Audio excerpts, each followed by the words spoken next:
Then, of course, Mwalimu, the second thing that we confronted, and this came up from interview after interview, it is what we called, for lack of a better phrase, a kind of an ethnic calendar of trauma.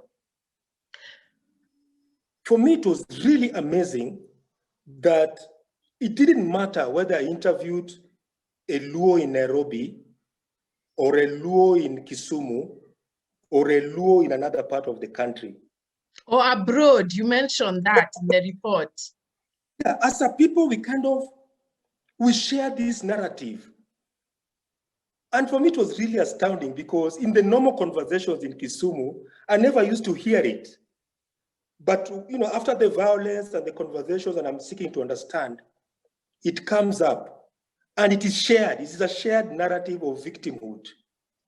So when I went to parts of Rift Valley, a similar calendar of victimhood. And when I went to various parts of central Kenya and parts of Nairobi, a similar kind of the narrative of victimhood.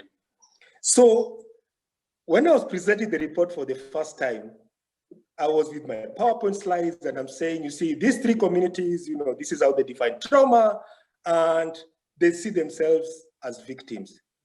And somebody told me, Babu, you need to go back to your field research. Because who really has suffered in this country more than the Maasai? And somebody else stood up and said, no. Who has suffered in this country more than the Kamba? Somebody else will tell you, you guys, you're speaking nonsense because you've never come to the coast. Do you know what you have endured?